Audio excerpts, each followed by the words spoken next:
Imaginez-vous construire une maison sans faire appel à un architecte, coudre une robe sans patron pour vous guider. Eh bien, penser une formation sans ingénierie de formation, c'est pareil. C'est créer un programme en se basant sur la technique du doigt mouillé. C'est mettre un peu de contenu, un peu d'exercice, secouer le tout, et voilà. Il est temps de rompre avec les formations par occasion ou les formations coup de cœur. La finalité est d'encourager nos partenaires à aller vers un plan de formation qui sert les intérêts de l'entreprise et l'aider à atteindre ses objectifs stratégiques.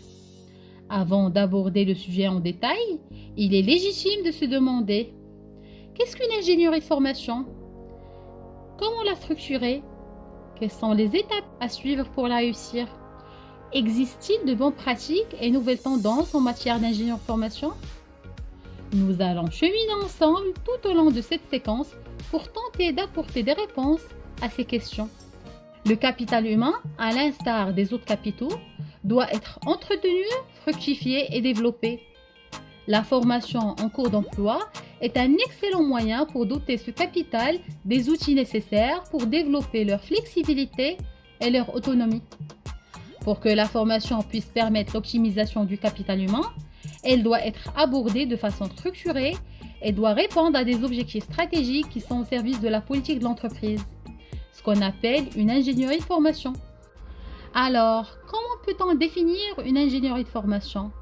Il s'agit en réalité d'un ensemble de démarches et de méthodes permettant de concevoir des actions et des dispositifs de formation afin d'atteindre un objectif précis, en adéquation avec les orientations stratégiques de l'entreprise.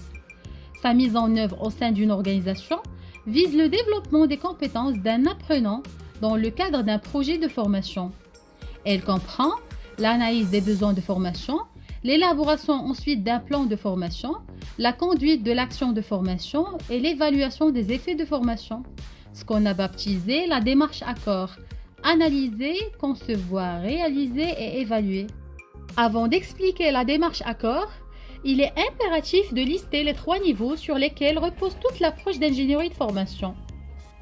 Au premier lieu, le niveau stratégique. Dans une entreprise, les décisions concernant la politique de formation seront prises par la direction générale et mises en œuvre par la direction des ressources humaines, qui vont traduire une stratégie globale d'entreprise en stratégie de formation.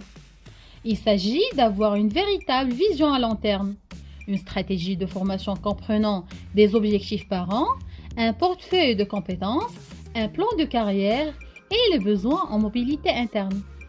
Concrètement, vous devez vous interroger sur les compétences à acquérir dans les années à suivre et établir un plan de priorité avec des échéances sur plusieurs années. Le deuxième niveau concerne le système d'information et bien évidemment l'organisation des sessions de formation.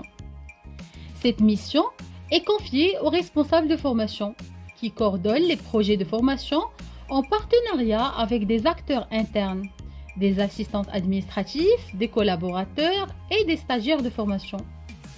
C'est également durant cette étape que le responsable de formation va sélectionner ses intervenants externes tels que les formateurs, les organismes de formation et des prestataires de services.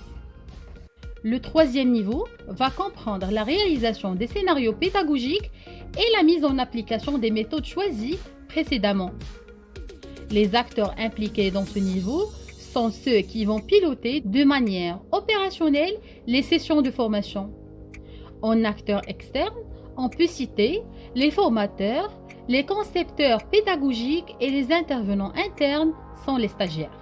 Une formation réussite est celle où les apprenants sont considérés à la fois comme cible d'une formation, mais également comme acteurs. Et rappelez-vous que nous sommes là pour vous aider à avancer. Restez à l'écoute.